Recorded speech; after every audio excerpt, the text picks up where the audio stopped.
Donc bonjour à tous.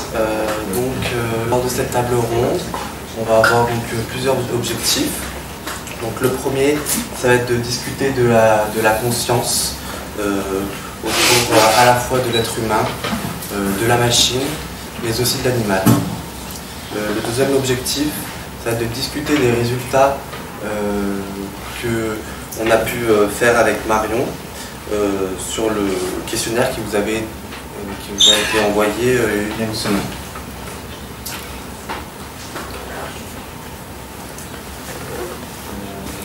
Donc pour commencer, voilà le profil un peu des participants à cette journée. Donc il y avait, donc c'est à peu près moitié-moitié de personnes qui appartiennent au milieu académicien, et on aurait pensé qu'il y en aurait plus quand même.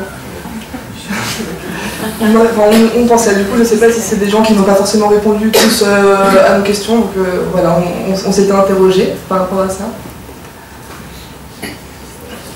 Et donc là on a un peu les compétences que vous avez pensé que dont les gens devaient être, que les chercheurs sur la conscience devaient avoir. Et donc j'espère que vous avez vu ces compétences chez les intervenants de la journée. Donc on avait beaucoup la multidisciplinarité, donc ça je pense qu'on l'a bien retrouvé. L'ouverture, les neurosciences, la conscience. Il y en a qui pensent qu'il faut avoir une conscience pour traiter du sujet. On trouvait ça assez intéressant aussi comme réflexion. Et donc voilà un peu tous les mots qui sont ressortis. Et les mots qui sont tout petits, c'est quoi? C'est les mots qui ont été cités le moins de fois. Et ceux qui sont en gros, c'est ceux qui ont été cités le plus de fois. Oui, le moins, deux exemples. Il y avait intuition, neutralité, éthologie, doute, réflexion. Voilà.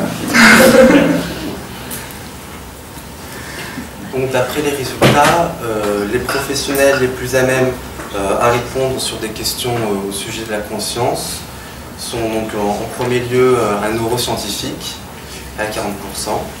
Ensuite vient le philosophe, puis on peut parler aussi d'un neurologue. En tout dernier, on note le biologiste. Bien que finalement, on a pas de biologie. En fait, ce qu'on s'est dit par rapport à ça, c'est qu'en général, les biologistes qui traitent de la conscience sont vus plutôt comme des neuroscientifiques.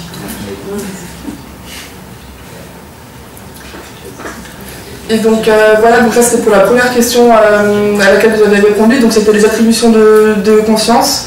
Donc le premier graphique, donc là c'était plutôt pour les consciences collectives. Donc on remarque que seule ma famille, du coup en tant que collectif, se démarque un peu puisque vous avez attribué la conscience semblable à la vôtre. Donc on peut penser que c'est parce que c'est tout simplement des êtres humains comme vous. Et avec la biosphère, pardon, qui ressort un peu à supérieure à la mienne. Donc ça c'est bon, c'est interrogé sur la signification. Et ensuite toutes les autres, donc une fourmilière qui était plutôt vers aucune conscience. Et donc là on vous montre ce graphique aussi pour comparer un petit peu, par exemple, les consciences attribuées à une fourmi et à une fourmilière. Donc on voit que la conscience attribuée à la fourmilière est inférieure à la fourmi. On voit que donc une famille c'est la même chose que c'est semblable à soi-même. Et pour la biosphère, on a remarqué qu'il y avait des avis qui étaient très partagés. Il y avait des personnes, la majorité de personnes pensaient que la biosphère n'a aucune conscience, et une part non négligeable quand même lui attribue une conscience supérieure à la sienne. Du coup là, notre première question qui vous sera posée, ce sera: la conscience est-elle réductible à l'individu? Et donc, est-ce que, par exemple, un collectif d'individus qui sont conscients est conscient, et un collectif d'individus qui n'est pas conscient peut être conscient ou pas? Voilà.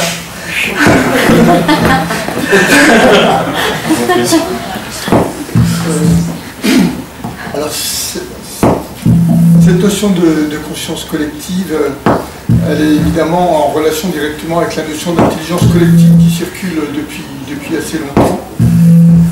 Qui justifie, je ne sais pas comment éteindre. Il est toujours bon d'avoir un informaticien.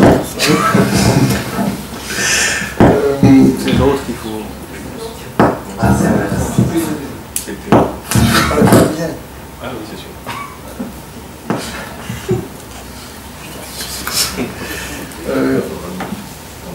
à la notion d'intelligence collective. Donc il est couramment admis que deux cerveaux fonctionnent beaucoup mieux qu'un seul cerveau en termes d'intelligence. Et finalement, la notion d'intelligence collective, elle peut émerger à partir du moment où nous sommes connectés par Internet et d'autres médias.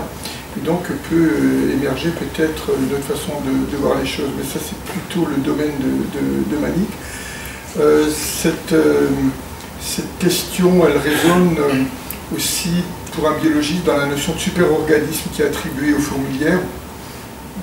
Depuis des décennies, on considère que de la même façon qu'un être pluricellulaire a des fonctions émergentes qui proviennent des interactions entre les cellules, et bien une ruche, une fourmilière, une termitière possède des propriétés émergentes qui sont supérieures ou peut-être d'un autre ordre que celles de chacun de ces éléments. Donc la question est, est-ce que je peux vous répondre c'est vrai ou c'est pas vrai, ou quelle est mon opinion personnelle? Je vais réfléchir pendant que Malik de son côté. Merci. Je peux donner un exemple sur la notion d'intelligence collective. On s'est trouvé à l'université une fois avoir décidé de l'attribution d'un poste de prof, et on avait 3 candidats. Et il y en a 2 qui sortaient vraiment hors du lot et qui étaient un mouchoir de poche l'un de l'autre. Bon. Toute la logique, c'était de voter pour le premier, parce qu'on votait par ligne, on faisait première ligne, deuxième ligne. Donc en première ligne, la logique c'était de voter pour le premier. Et il y a des tas de gens qui se sont dit, c'est quand même bête parce que tout le monde va voter pour le premier, puis le deuxième il n'aura rien du tout alors qu'il est presque... Résultat du vote, c'est le premier qui est passé, qui a eu le poste. C'est le deuxième, c'est celui qui était un peu en arrière, qui a eu le poste, parce que tout le monde s'est dit, bon, on va faire l'intelligent, on va essayer de compenser la bêtise des autres. Oui, alors ça vient justement du rapport entre le comportement des individus dans un groupe et ce qui sort du groupe. Et en fait, je suis assez d'accord avec Christian, parce que ça a beaucoup de rapport avec, alors, au niveau informatique, si on peut plus voir de ce côté-là, depuis assez longtemps, il y a ce qu'on appelle les systèmes multi-agents, qui sont inspirés justement des fourmilières, des insectes sociaux, ce genre de choses, où, pareil, on remarque que le comportement d'une fourmilière, si on le voit comme un organisme global, même si chaque agent, enfin, au niveau informatique, si on considère chaque fourmi comme un agent un peu idiot, enfin, qui a quelques très peu de règles, avec ça, on a quand même des comportements très complexes qui sortent. Alors après, le lien entre cette intelligence, on va dire, collective et la notion de conscience, là j'ai un peu plus de mal, parce que moi aussi, comme on a vu dans les réponses, il y a des gens qui vont plus facilement faire le saut qualitatif, entre guillemets, d'estimer qu'un collectif, qu'il y a une conscience collective, que le mot conscience s'applique vraiment au collectif. Moi j'ai un peu plus de mal avec ça. Par exemple, à la biosphère, effectivement, il y a des gens qui considèrent que la biosphère c'est une conscience.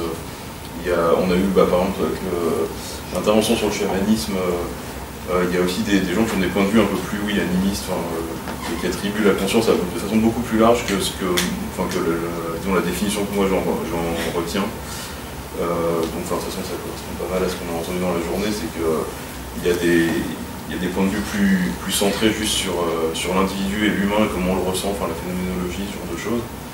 Et pas nécessairement... c'est plus difficile de voir ça pour quelque chose de collectif. Voilà. Tu as eu le temps de réfléchir? J'ai eu le temps un petit peu de réfléchir. Je pense qu'il peut y avoir, par le collectif, une prise de conscience que n'auraient pas eu 99 individus, qui peut être celle d'un lanceur d'alerte, par exemple. Je suis censé parler de l'animal humain, pourquoi pas. Mais de la même façon, dans une fourmilière, c'est-à-dire qu'une situation qui n'est pas accessible à l'ensemble des individus, excusez-moi, de la fourmilière, peut devenir accessible à l'ensemble des individus de la fourmilière par l'intermédiaire d'un seul. Et donc, si il n'y a peut-être pas d'intelligence supérieure dans de conscience supérieure à un groupe d'humains par rapport à un humain individuellement, il peut y avoir prise de conscience de l'ensemble moyenne des individus du groupe qui serait supérieure parce que le groupe existe. Je ne sais pas si je suis bien. Merci. Pardon. En fait, c'est la communication entre les différents acteurs, que ce soit les fourmis, les ordinateurs, les hommes, qui fait qu'il y a cette conscience collective. Oui, bien sûr, à partir du moment où on considère un système comme la fourmilière ou comme Internet, on considère que ce sont des composants, des individus, des agents qui interagissent entre eux, et donc la communication au sens de Shannon, tout simplement le comportement une procédure par laquelle un individu en affecte un autre. C'est la communication. Mais sans communication, il n'y a pas de système. Il y a un ensemble. Le système émerge à partir du moment où il y a communication entre les composants, bien sûr. Mais la notion de conscience, autant pour je pense qu'il y a consensus de l'existence ou de la pertinence d'un concept d'intelligence collective, autant celle d'une conscience collective. Je ne sais pas si ça a été traité en philosophie, mais vous avez vu que nous sommes un peu démunis. Et pourtant, nous l'avons mis dans ce questionnaire intentionnellement. Donc c'est un peu une question. On s'est rendu compte aussi qu'on aurait pu repasser tout le questionnaire en remplaçant le mot conscience par le mot intelligence, ou par le mot intention, ou par le mot émotion, par exemple, ou d'autres encore. Cognition, connaissance. Il y a un concept en philosophie de l'esprit qui va plutôt dans le sens, qui donnerait au moins un argument pour dire qu'il y a quelque chose comme une conscience collective, et ce concept-là est pertinent, c'est la notion d'intentionnalité collective. C'est-à-dire qu'un groupe peut dire en tant que groupe, bah voilà, nous décidons telle ou telle chose. Alors, est-ce que ça suffit pour dire qu'il y a de la conscience collective, au sens où on dira qu'il y a une conscience phénoménale qui est partagée, portée par les individus du groupe? Ça, c'est une autre question. Mais qui est quelque chose, qui est au moins des éléments qu'on utilise pour définir ce que c'est que la conscience, qui existe au niveau collectif. Il y a certaines personnes qui soutiennent que effectivement on peut décider en tant que groupe telle ou telle chose, on peut vouloir en tant que groupe telle ou telle chose. J'aimerais abonder dans ce sens-là du point de vue des sciences sociales pour lesquelles c'est une évidence mais qui n'est peut-être pas assez interrogée. La notion de conscience collective, on va parler historiquement de l'émergence des consciences nationales, qui est un phénomène qui à une époque n'existait pas, qui se développe, qui est partagé. La conscience de classe, dans une perspective marxiste, c'est des phénomènes vraiment historiques, on peut le décrire, on peut interviewer les gens, demander d'en parler. D'un point de vue naturaliste, là, on est peut-être dans quelque chose d'abusif. Cela dit, ce qu'on peut admettre, je pense, c'est qu'il y a des aspects de la conscience individuelle qui sont largement collectifs. Le fait de se sentir français, membre d'une patrie, d'être prêt à mourir pour son pays, on peut supprimer cette conscience. Tout ça, c'est construit, c'est partagé. Donc, on a des éléments collectifs et sociaux très très importants dans le contenu même des consciences individuelles. Et ça se transmet par le langage, par les institutions. Parce que s'il y a une conscience collective, c'est une conscience sans qualia. Il n'y a pas de qualia collectif.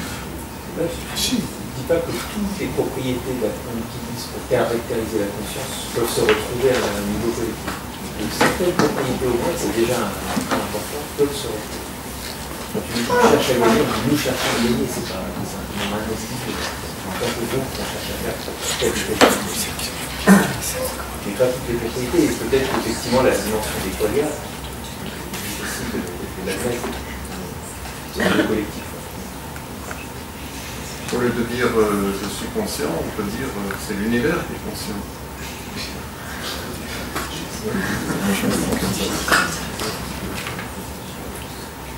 Donc à ce moment-là, tout est collectif.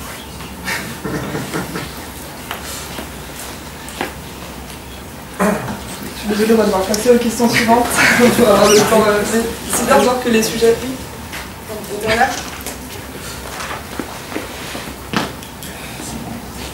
Il me semble qu'en associant, disons, à l'intelligence les mêmes remarques qu'on a fait ce matin sur la conscience, il y a des états de conscience, il y a aussi différentes formes d'intelligence.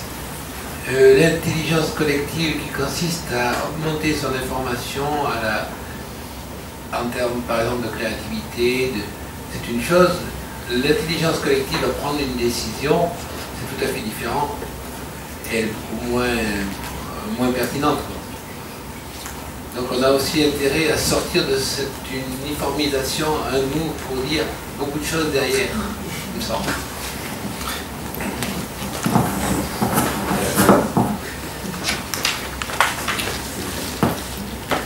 Donc là, on va plus parler donc, des animaux. Donc ces résultats montrent que le poulpe et le perroquet, d'après vous, auraient une conscience supérieure par rapport, par exemple, à une poule ou alors à une fourmi. Donc cela signifierait qu'une majeure partie d'entre vous considère que tous les animaux n'auraient pas tous le même niveau de conscience. Pareil ici, on voit que le Néandertal, on considère qu'il aurait une conscience comparable à la nôtre, tandis que pour d'autres primates qui ne sont pas du genre Homo, tels que le macaque ou alors le chimpanzé, auraient une conscience finalement inférieure. Donc ces résultats nous amènent à poser comme question quels sont les points importants qui rapprochent l'homme, l'animal et la machine. La conscience dépend-elle du degré de complexité de l'organisme naturel ou artificiel? Et encore, quel lien peut-on faire entre intelligence et conscience chez les animaux? On va faire 3 colloques là. Déjà, 3 colloques, merci. Les points importants qui rapprochent l'homme, l'animal et la machine. L'animal et l'homme, c'est simplement évolutionnaire, phylogénétique. Nous sommes constitués des mêmes ingrédients de base, même si ces ingrédients de base sont disposés différemment, ou si des originalités existent dans chaque espèce. Comme je dis souvent, l'homme et les autres animaux, l'homme et le rat sont des mammifères, la baleine et le rat sont des mammifères, mais une baleine n'est pas un rat n'est pas une baleine. Alors, les points importants qui nous rapprochent, c'est le fait que nous avons un système nerveux. Nous avons un système nerveux qui nous permet de recevoir de l'information du contexte et d'agir sur le contexte. C'est la caractéristique des animaux. Quelqu'un m'a interrogé tout à l'heure en me disant que vous n'avez pas mis des plantes dans votre... donc, je garde l'impasse.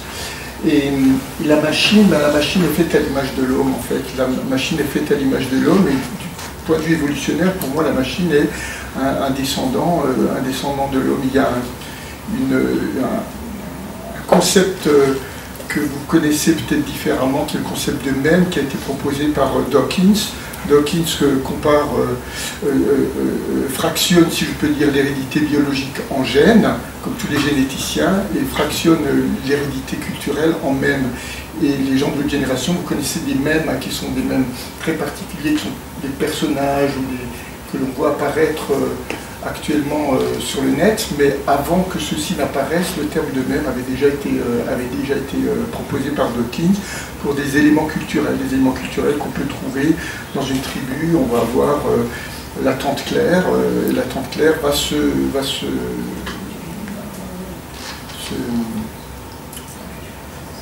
repliquer, elle va se reproduire.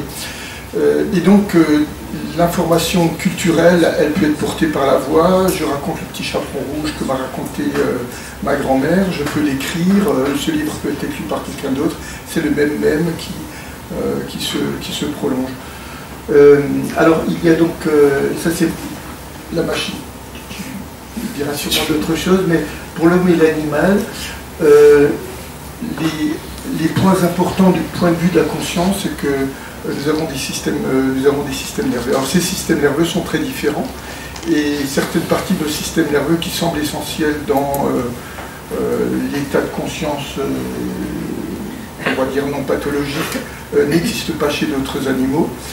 Et il y a actuellement un basculement, parce que pendant longtemps on disait l'homme et l'animal, maintenant on dit l'homme et les autres animaux. Et on était dans une situation cartésienne dans laquelle, ou même des Grecs, l'animal était une machine, l'homme était une machine semblable qui avait un pilote dans le char. Et maintenant, ben, on se dit pourquoi les animaux n'auraient pas de pilote dans le char. Et alors qu'avant, on réduisait l'animal à la machine, comme l'homme, le corps humain a été réduit par une machine aussi par Claude Bernard, l'animal maintenant, la perspective a changé. Dans la génération qui est la vôtre, j'entendrais plutôt un discours antispéciste qui dirait non pas je dois prouver que l'animal est sentient, comme on le dit par exemple, ou que l'animal a une conscience, ou que l'animal a des sentiments, mais pourquoi ne l'aurait-il pas? Il y a tellement de similitudes entre nous que qu'est-ce qui vous permet de placer une rupture? De la même façon que je pense que je suis conscient, je pense que chacun d'entre vous est conscient, mais je n'en ai aucune preuve. Je n'ai aucune preuve que vous êtes conscient, à part si on a peut-être discuté. Et bien pour l'animal, beaucoup pensent que simplement, il n'y a pas de raison qu'il n'ait pas de conscience. Simplement, cette conscience doit être très différente. Je vais encore dire deux choses si je ne suis pas trop long. C'est que si une conscience existe chez un chimpanzé ou si une conscience existe chez un poulpe, elle sera différente de la mienne. Parce qu'il n'a pas le même équipement sensoriel qui lui permet de recevoir de l'information, il n'a pas le même équipement moteur qui lui permet d'interagir avec le monde, et il n'a pas les mêmes zones de traitement qui permettent de conceptualiser ou de traiter l'information en entrée et aussi pour produire une sortie. Je voulais juste dire un petit mot sur le poulpe qui est ton animal favori. Si vous avez un élevage de poulpes et des petits, vous saurez les placer plutôt que de les donner à un laboratoire. Je voulais dire que du point de vue phylogénétique, le poulpe est très proche de la limace. Le poulpe est très proche de la limace, mais le poulpe a ses tentacules qui ressemblent à nos mains. Il est beaucoup plus facile d'attribuer une conscience à qui nous ressemble qu'à qui ne nous ressemble pas. Et c'est toute la question des robots androïdes. Bon, alors, ouais, pour la première question, quels sont les points importants? Moi j'aurais tendance à dire que si, surtout quand on voit les présentations de l'après-midi, quelque part c'est une forme de traitement de l'information, que ce soit par des moyens biologiques, donc comme tu décrivais avec les sens qui permettent de recevoir de l'information et puis finalement d'agir sur le monde. Ça, on peut faire des parallèles avec ce qui se fait en robotique ou ou même plus généralement en informatique sur ce qui est le traitement de l'information. Après, une fois de plus, c'est toujours on revient toujours au problème de départ de la journée, c'est la définition de la conscience, les définitions de la conscience. Et du coup, qu'est-ce qui rapproche? Je dirais qu'on peut, il n'y a pas de raison, de mon point de vue, je précise parce que c'est un peu polémique, mais il n'y a pas de raison fondamentale pour moi que le fait qu'il y ait un support physique différent, qui soit des processeurs par exemple pour l'informatique d'aujourd'hui, et que les animaux et les humains ce soit la biologie, la neurobiologie, etc. Je ne pense pas que ce qu'on appelle la conscience finalement soit si dépendant, soit nécessairement dépendant de ça. Donc ça c'est plutôt une opinion que autre chose, parce que justement pour ce qui rapproche pour moi c'est cette histoire d'avoir à la fois des informations qui arrivent du monde, de les traiter, de traiter son propre, pour ce qui est de ce qui était appelé un peu la conscience réflexive ou le deuxième niveau de la conscience, c'est-à-dire le fait de s'examiner soi-même. Ça c'est aussi possible de le modéliser dans des systèmes informatiques. Donc il n'y a pas pour moi il n'y a pas de différence si fondamentale que ça dans la notion de conscience, même si tous les exemples qu'on en connaît aujourd'hui sont effectivement biologiques. Et pareil, je rejoins Christian sur toutes ces questions de la difficulté à attribuer une conscience aux différents animaux, sachant que en Suisse, il n'y a pas très longtemps, c'est devenu obligatoire d'étourdir les homards avant de les jeter dans l'eau bouillante, par exemple, ce qui est un truc assez récent en fait. C'est que on ne se posait pas tellement la question, mais je pense que beaucoup d'entre vous, quand les gens cuisinaient un homard ils le jettent dans l'eau bouillante sans se poser plus de questions. Et pendant longtemps, on avait le discours que ça s'agite, mais c'est une espèce de mouvement réflexe parce que c'est chaud et que c'est juste un truc mécanique. Mais effectivement, je pense qu'il y a un changement dans les dernières décennies, on va dire quand même, mais sur cette notion qu'on a toujours été un peu trop anthropocentré par rapport à la définition même de la conscience. Après, alors dépendait du degré de complexité, alors j'aurais tendance à penser que oui, mais j'ai pas beaucoup d'arguments là-dessus, à part qu'au niveau, pour le coup, informatique, on peut considérer quelque chose qui est purement linéaire, donc qui est assez simple, comme ça a été dit sur le servlet tout à l'heure. C'est-à-dire quand il n'y a pas de boucle ou de choses rétroactives, etc., ça me paraît difficile que dans des systèmes avec ce degré de simplicité, il y ait une conscience qui émerge ou qui continue. Voilà. Alors, toujours pas, c'est plus des opinions que vraiment des arguments. Et le lien entre intelligence et conscience chez les animaux, je dirais que les capacités d'intelligence sont nécessaires aux formes de conscience qu'on décrit en parlant de nous-mêmes. Et donc pour moi, c'est plutôt une composante qui est nécessaire à la conscience que vraiment équivalente.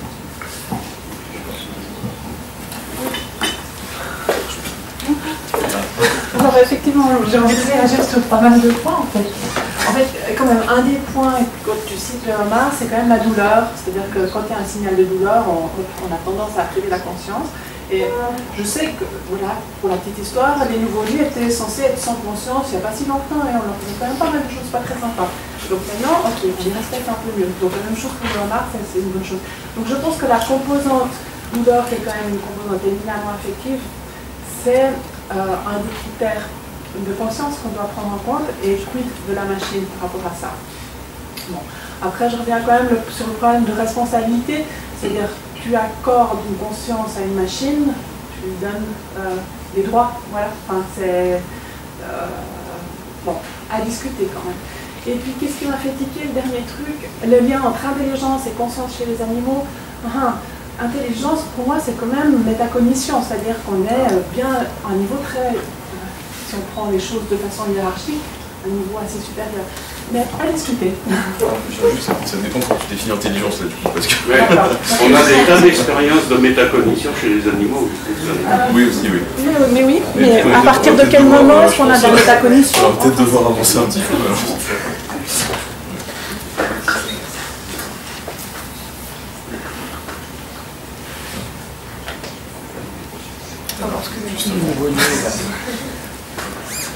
Oui, donc là, justement, on peut voir la conscience attribuée au nouveau-né, comme vous en parliez. Et on remarque qu'elle est quand même comparable à la sienne.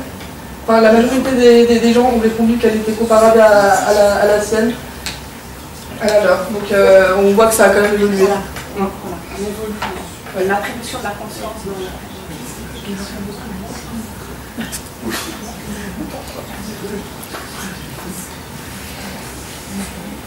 Donc là, on avait deux questions par rapport aux hommes. Est-ce que la conscience serait corrélée au sens? Vous en avez un petit peu parlé tout à l'heure. Et entre conscience et inconscience, quelle est la part d'inné et d'acquis donc dans l'ontogénèse, on dirait, de l'homme? Alors il y a un gros mot là, on parle d'inconscience. Les jets sont inconscients. Du vieux qu'on ne plus rien. Je rappelle que ce sont vos questions. Hein. C'est vrai que la psychanalyse n'a pas été conviée à ces échanges. Et c'est quand même pendant des décennies, le mot conscience était souvent mis en relation avec le mot inconscient. Est-ce que c'est le même inconscient qu'on peut... on entend souvent, oui, le chien fait ça, mais il est inconscient, etc. Je voudrais juste dire qu'en termes d'inconscience, il se développe depuis quelques dizaines d'années une branche de la psychologie qui s'appelle la psychologie évolutionniste ou évolutive ou évolutionnaire et qui explique les comportements humains et même les pensées humaines ou les sentiments humains à partir de leur histoire évolutive. Et on met alors en évidence des comportements chez les humains que l'on explique du point de vue évolutif, alors que dans la conscience déclarée, si je peux dire, enfin dans la conscience, il n'existe pas. Donc on retrouve un président de la République sur une motocyclette en train de circuler dans Paris, ça a l'air complètement irrationnel. Voilà. du point de vue évolutif, un homme en état de se reproduire qui est capable de rencontrer une femme en pleine phase de fécondité, il faut qu'il y aille. C'est pour ça que ses ancêtres sont nés, c'est pour ça que ses ancêtres sont devenus des ancêtres. Donc là où des comportements individuels dans un contexte social peuvent sembler irrationnels, immoraux, et j'en passe, eh bien il y a une logique évolutionniste qui est derrière. Donc il y a une espèce de, si on veut parler de conscience collective ou de conscience, en tout cas il y a, je dirais plutôt une logique, hein, une rationalité de collective là peut-être, une rationalité qui existe, mais que l'on ne peut pas attribuer à l'individu. Je vois que tu fais les yeux. Voilà, donc on a quand quelqu'un met des sucrètes dans son café, il n'a pas conscience que cette personne répond à un stimulus signal qui indique une forte composante calorique dans son alimentation, composante qui est relativement rare et qu'il faut prendre. Elle a conscience qu'elle risque de grossir et donc elle met des sucrètes, mais elle n'a pas conscience qu'elle a envie de, par exemple, de survivre. Voilà. Parce que ça ne la fait pas survivre, elle répond à une logique qui est une logique qui la dépasse. Donc elle n'a pas conscience. Donc, comme elle n'a pas conscience, je dirais que c'est inconscient. C'est cette part d'inné qui fait que nous avons des comportements qui ont une logique dont d'autres personnes peuvent être conscientes que de la même façon qu'on peut parler une langue sans connaître toute la logique grammaticale qu'il y a derrière.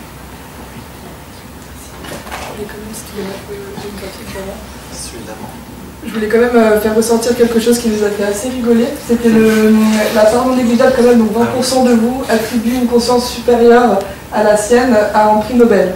On trouvait ça assez rigolo de souligner.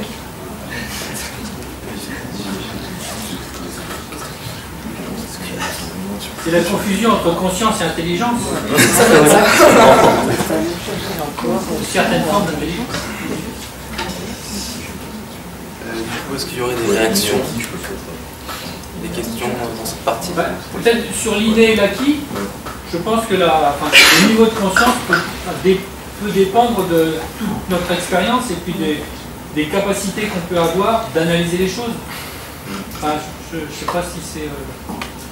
Oui. Donc, et tout comme ce matin, lorsqu'on parlait, il y avait l'exposé sur le chamanisme, c'est aussi culturel, où des relations, là c'est toujours une histoire de communication, de relations, où on a certaines peuplades vont avoir des relations, des considérations envers la nature, envers les plantes, les montagnes, l'eau, etc. Ce qu'on n'a pas dans notre monde occidental, etc. Et donc la conscience va être différente. Oui, alors là, et comme on parlait tout à l'heure de différence de conscience entre les animaux, l'homme, etc. Et en fait, on a un espèce de continuum, mais pas forcément avec une valeur hiérarchique, mais différente. Oui, alors justement, si on peut faire le lien avec le côté conscient-inconscient, on pourrait dire qu'aussi tous ces, entre guillemets, ces codes sociaux, tout ce qui a été intégré par l'interaction sociale, ça peut déterminer des choix sans que ce soit pour le coup des choix, conscience, peut-être pas, réfléchi, c'est-à-dire dans le sens où, sans qu'on sache vraiment pourquoi on prend une décision, alors que c'est tout simplement parce que dans le cadre dans lequel on vit, donc pour des raisons qui peuvent être, à mon avis, un mélange d'inné et d'acquis, c'est-à-dire aussi bien acquis au niveau social, au niveau interaction avec le monde depuis la naissance, même un peu avant, et qu'il peut y avoir également des choses plus génétiques, etc., qui influent sur les comportements. Donc du coup, je pense que c'est un peu tout mixé, il n'y a pas de... Je pense pas que ce soit... Il y a peut-être certaines choses qu'on arrive à...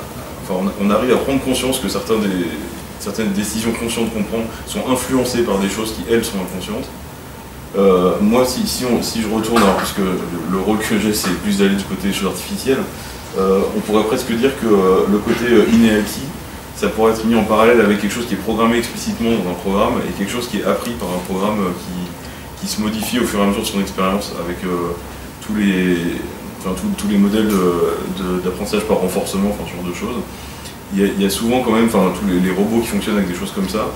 Généralement, il y a une partie qui est préprogrammée, par exemple, je sais pas, les analyses on va dire visuelles de base, par exemple, extraire des objets, des choses comme ça. Et par contre, la façon de se comporter, elle va être plus apprise au fur et à mesure. Et finalement, ce qu'on pourrait appeler une conscience, ce serait quand même quelque chose qui a besoin un peu des autres, qui découle des autres. Voilà, ça c'est le point de vue là-dessus.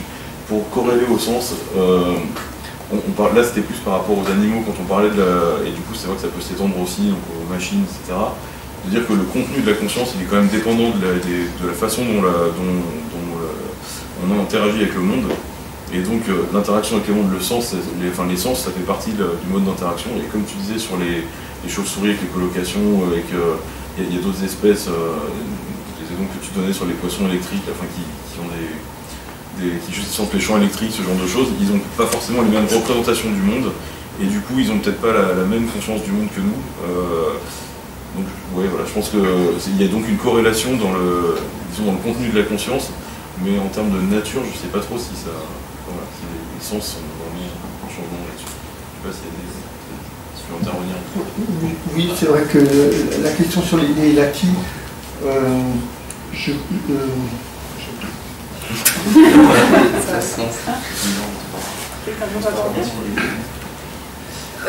pars pour les questions. Il y a 2 questions. Ouais. Bah, 2, puis après on passe à la suite.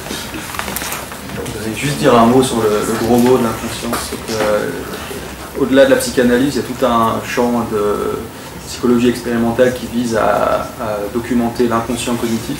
Et c'est un outil extrêmement pertinent justement pour éviter les confusions avec lesquelles on se débat depuis ce matin là, entre conscience, intelligence, émotion, etc. Donc on peut comme ça différencier les traitements cognitifs qui ont lieu en l'absence d'expérience subjective de ceux qui nécessitent l'expérience subjective. Et ça permet aussi d'étudier le rôle fonctionnel de la conscience. Pour en revenir à la locomotive et la vapeur qui sort de l'engin, il y a certains traitements cognitifs qui semblent ne pouvoir avoir lieu que quand soit une personne est éveillée ou quand le stimulus sur lequel porte le traitement cognitif est perçu consciemment. Donc c'est pas juste un gros mot, il y a aussi toute une étude de l'inconscient cognitif qui est très utile pour l'étude de la conscience.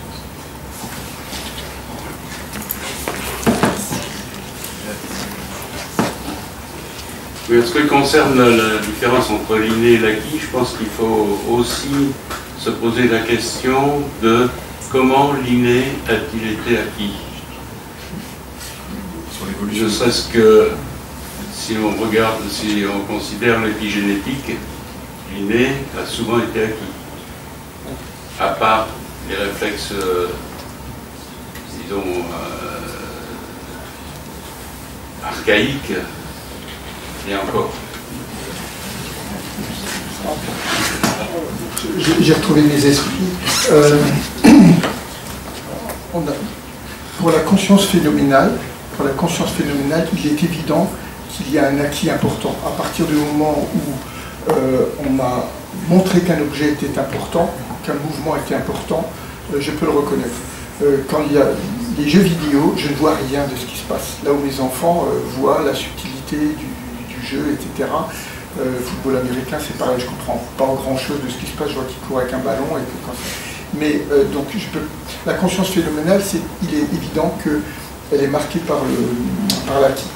Mais la conscience, il y a une dimension innée aussi, par exemple, le fait qu'il puisse y avoir une première personne du singulier, une deuxième personne, une troisième personne, c'est quelque chose, je crois, qu'on trouve, vous m'arrêterez, dans beaucoup de langages, on va dire, au moins, ou des cultures suffisamment nombreuses pour qu'on puisse penser que le frère, c'est quelque chose, le concept de frère est facile à apprendre. Le concept de frère est facile à apprendre. La deuxième personne du singulier est facile à apprendre. On l'apprend, on apprend à dire tu ou you ou autre chose, mais il y a une base, voilà. Alors, actuellement, on ne dit pas 20% d'inné, 80% d'acquis, on dit il y a une composante innée, une composante acquise. Si mon chat se frotte à mes jambes quand j'ouvre un paquet de croquettes, c'est parce que c'est un chat. Le chien ne se frotte pas à mes jambes. Si c'est devant un paquet de croquettes, c'est la composante rapide. On va devoir avancer un petit peu pour avoir le temps pour tout traiter. Pardon. Donc là, on va passer à la partie du coup, qui traite de la technologie. Donc là, les résultats sont assez... vous voyez très bien. Donc, vous pensez donc en très grande majorité qu'une technologie n'aurait aucune conscience, bien que certains pensent, à peu près 10%, qu'il y aurait une conscience minimale, voire d'autres, 5%, supérieure pour Internet seulement. Alors, ce qui nous amène à nous poser des questions intéressantes et compliquées. Donc l'intelligence artificielle pourra-t-elle concrètement recréer une conscience humaine? Quel est le lien entre conscience et transhumanisme?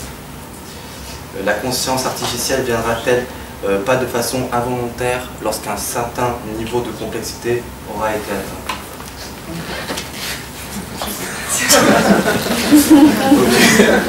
Alors, bon, la question c'est sur vraiment le concept d'émergence de toute façon, qui est aussi le cas au niveau biologique. Enfin, on se pose aussi la question au niveau biologique.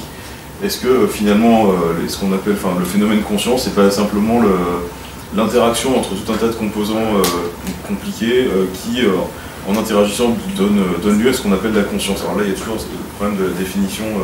De quel type de conscience on parle. L'expérience subjective, c'est vrai que c'est toujours un peu difficile de demander ça, mais il n'y a pas d'impossibilité conceptuelle à ce que par exemple un programme finisse par d'ailleurs ça existe des programmes qui expliquent en fait ce qu'ils font et qui pourraient avoir une espèce de voix intérieure où ils décrivent ce qu'ils ressentent et ce qui donc en gros qu'extérieurement soit très difficile de les distinguer d'un humain, c'est pas une impossibilité conceptuelle. Alors je dirais pas qu'on en est là aujourd'hui. Moi, je serais relativement d'accord avec les réponses qui ont été données. C'est-à-dire que pour l'instant, alors tout à l'heure, je ne sais plus qui a présenté le robot, comment elle s'appelle Oui, c'est ça, Sophia. Donc moi, j'ai vu la version précédente dans un labo à côté de là où je travaille. Et j'ai rencontré aussi des gens de cette société. Ils ont essayé de construire des modèles cognitifs, etc. Mais il faut quand même le dire, la plupart des interventions qu'ils montrent, une bonne partie est quand même pas mal scriptée. C'est-à-dire qu'il y a une partie qui est prévue à l'avance, et ils disent eux-mêmes que, oui, effectivement, il y a des bugs quand ils font justement, on voit les bugs sortir quand il y a des espèces d'expressions libres, et eux-mêmes, ils sont pas... Alors, c'est vrai que dans les médias, parce qu'ils ont besoin de rapporter de l'argent, etc., ils ont tendance à survendre un peu, mais quand on discute avec les gens qui s'occupent de la partie, on va dire, recherche derrière, ils disent pas que leur robot est conscient. Pour ce qui est de quel est le lien entre conscience et transhumanisme, alors ça c'est vrai que on en a un peu parlé avant avec vous, c'est par exemple par rapport à ce qui s'est fait en particulier avec des gens d'ici, en partie de Clinatech, avec les exosquelettes contrôlés directement par le cerveau. Et le transhumanisme, il y a beaucoup de cette histoire de faire une espèce d'interaction beaucoup plus serrée entre le mécanique, informatique, etc. et le cerveau humain, pour être plus direct. Avec certains qui imaginent des implants cérébraux qui permettraient d'augmenter la mémoire, de permettre ce genre de choses. C'est vrai que pour le transhumanisme, on parle surtout d'augmentation des capacités. Enfin, les gens qui parlent de transhumanisme et qui défendent ça, ils parlent surtout d'augmentation des capacités, mais c'est très cognitif et très capacité soit de calcul, soit de mémoire, de traitement d'information, on va dire. Et il n'y a pas tellement, j'ai pas trop vu les gens n'ont pas l'air tellement de défendre le transhumanisme parce que ça améliorerait le niveau de conscience c'est plus lié à une augmentation souhaitée des capacités cognitives, des limites qu'on rencontre quand on réfléchit. Par exemple, on se rend compte que on a une mémoire qui n'est pas parfaite, et on n'a pas toutes les informations qu'on voudrait avoir en tête, et donc le transhumanisme c'est quand même un peu... donc je dirais qu'en ce moment il y a quand même un chemin technique qui est plus dans la... donc, malheureusement, on va dire qu'il y a deux grands groupes qui s'intéressent à ça quand même, ça va être les militaires et les médecins pour la partie, donc comme ici, ou l'exosquelette pour refaire marcher quelqu'un qui est paralysé, en essayant du coup on va dire, décoder les signaux cérébraux pour pouvoir faire fonctionner une machine derrière. Mais c'est vrai que ça pose pas mal de questions. Mais le rapport, pareil, je pense que c'est un peu limité, l'aspect conscience, et pas forcément si traité que ça là-dedans.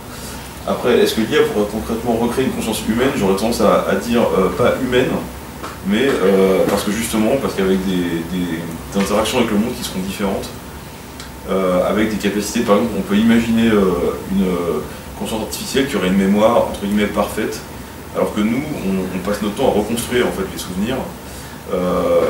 C'est-à-dire que finalement, il y a des tonnes d'expériences. Bon, je suis pas psychologue du tout, mais il y a beaucoup d'expériences en psychologie qui ont été faites pour montrer que, par exemple, quand on se souvient d'un événement relativement agréable, on a tendance à penser qu'il faisait beau quand ça s'est passé, même si objectivement c'était pas spécialement le cas. Et si en gros on n'a pas l'information qui a été encodée spécifiquement, par exemple il y a eu un orage pas possible, bon là on s'en souvient, mais si on n'a pas l'information, les gens ont tendance à se souvenir des moments positifs avec un temps relativement beau.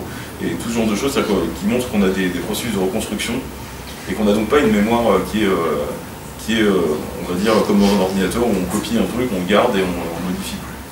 Potentiellement. Donc ça pourrait être une conscience avec des propriétés différentes. Je pense pas qu'on pourra recréer une conscience vraiment identique à l'humain. Par contre, depuis 2 ans, je suis en train de réfléchir à comment on pourrait faire ça. Moi, je crois que ce sera quand même possible, mais très sincèrement, je pense pas que ça va arriver très vite, quoi. Enfin, pas aussi vite qu'on l'entend parfois dans les médias. Et après, ouais, donc voilà, si c'est ça la conscience volontaire, je pense que j'ai à peu près tout le monde. Comme l'une des propriétés de la conscience, c'est d'avoir des effets, et que ces effets ne sont pas uniquement liés au contenu de la conscience, mais au fait d'être conscient, c'est-à-dire que le fait d'avoir une expérience consciente a un effet, notamment sur la pensée. Le premier de ces effets, c'est l'émergence d'une pensée dualiste. C'est-à-dire que le fait de savoir que je suis conscient fait que moi je sépare le monde réel, extérieur, avec un monde intérieur que je sais différent. Et donc tu me dis qu'il y a autre chose que le réel, autre chose que le physique. Je parle vraiment d'émergence. Donc lorsqu'une machine sera consciente, on en aura la trace par le fait qu'elle sera dualiste. Elle dira il y a autre chose que moi et le monde réel, qui est autre chose. Donc on y attend la machine dualiste. Voilà. Alors je ne vais pas parler trop longtemps là-dessus, mais je m'étais posé la question si justement on fait une intelligence artificielle qui arrive à un niveau suffisant pour avoir de la conscience, dès qu'on commence à penser à des choses comme le concept d'agentivité, c'est-à-dire le fait qu'on a tendance à essayer d'attribuer ce qui se passe à une cause extérieure et souvent une cause volontaire, et également qu'on a tendance à construire des modèles de ce qui se passe pour essayer de comprendre le monde. C'est-à-dire qu'on peut avoir 10 expériences similaires et les rassembler en une idée que, je sais pas, généralement les chiens sont hostiles par exemple. Enfin, il y a 3 chiens qui nous ont mordu, on va finir par avoir une espèce de modèle général. Et que finalement, si on met ça dans une machine avec ce genre de mécanisme, peut-être qu'effectivement on arrivera il y a une espèce de cause ultime à tout, et une espèce de Dieu en fait, qui serait recréé comme ça, dans le sens où on a besoin de trouver une cause à quelque chose. Si on n'en trouve pas, on finit par en inventer une. Et on va finalement l'attribuer un peu partout, et donc on pourrait avoir une espèce de métaphysique issue d'une conscience artificielle. Enfin bon, voilà, là c'est un peu... ça va un peu loin, mais bon, voilà. Oui, j'étais en train de me dire que, en fait, je suis ici en tant que biologiste du comportement, mais qu'en fait, j'ai pas vraiment répondu comme scientifique. J'ai plutôt répondu comme philosophe amateur. Et si je voulais vraiment faire de la science, il faut que ce soit falsifiable, c'est-à-dire que je puisse dire, bah voilà, quels sont les critères, on va faire une expérience, ça donne ceci, j'ai raison, si j'ai raison, mon hypothèse est validée, ou si ça donne ça, ça sera invalidé, ou favorisera plutôt une autre. Moi je remarque que pendant longtemps, comme je l'ai dit tout à l'heure, il fallait faire la preuve on n'avait pas de preuve que l'animal souffrait, on n'avait pas de preuve. Moi j'ai eu des cours sur la douleur. Alors, des cours en éthologie, on disait les animaux ne souffrent pas, rien ne nous permet de dire que les animaux souffrent. Ensuite, il y a des cours de psychophysiologie, on m'apprenait les voies de la douleur qui avaient été découvertes sur les souris avec les endorphines, etc. Il y avait une espèce de contradiction. C'est passé de douleur à la souffrance, conscience de la douleur, mais ce n'était que reporter le problème de la conscience. Je voulais dire que actuellement, on me demande plutôt de faire la preuve que les animaux ne souffrent pas. Alors avant, il fallait, mes enseignants me disaient il faut que vous fassiez la preuve que l'animal souffre, que qu'il a des émotions. Aujourd'hui, on me dit, qu'est-ce qui vous fait dire qu'ils n'ont pas d'émotions? Qu'est-ce qui vous fait dire qu'ils ne souffrent pas? Et je crois que c'est plus difficile pour moi de montrer la rupture. Alors il y a des différences dans le fait que nous sommes une espèce qui possède le langage. La DX6 qui est donc capable d'indiquer quelque chose qui est un objet tiers. Hein. Je vous parle de la pizza que je commande. Je ne parle ni de moi ni de vous. Donc c'est une forme de communication très particulière que possède l'homme et que possède, ça a été montré chez les abeilles dans les années 70, ça a été montré chez peu d'animaux. Les chimpanzés ne pointent pas du doigt, hein, donc c'est pas facile. Et puis, donc, dans cette veine, je voudrais dire que pendant longtemps, j'ai entendu dire que non, l'animal n'a que l'instinct. Et j'ai entendu dire de la même façon, voilà, la machine n'est pas vraiment intelligente, elle ne sait pas inventer de nouvelles solutions, etc. Et toutes ces définitions qu'on essayait de donner pour la conscience, ou pour la spécificité humaine, eh bien, elles tombent les unes après les autres pour la machine. Mais quand elles auront fini d'être tombées, quelle sera la posture qu'on pourra avoir? Moi j'ai une posture par exemple qui est très simple sur l'animal, je suis spéciste. Pour moi je suis un homme, j'ai des gens avec qui je peux me reproduire ou au moins avec qui mes enfants ou mes cousins peuvent faire d'autres enfants, je suis spéciste et je fais une différence fondamentale entre Homo sapiens et Canis familiaris ou un autre, un poulpe. Donc on peut se dire oui la machine sera consciente, mais entre la machine et l'homme, eh ben, je choisirai l'homme parce que, mais c'est une posture philosophique. Mais je crains que définition des critères que l'on définira pour montrer qu'il existe une conscience, je ne vois pas où est la limite véritable des informaticiens. Plus dans le... Il y a le test de Turing. Oui, alors le test de Turing est quand même... Ah, pardon.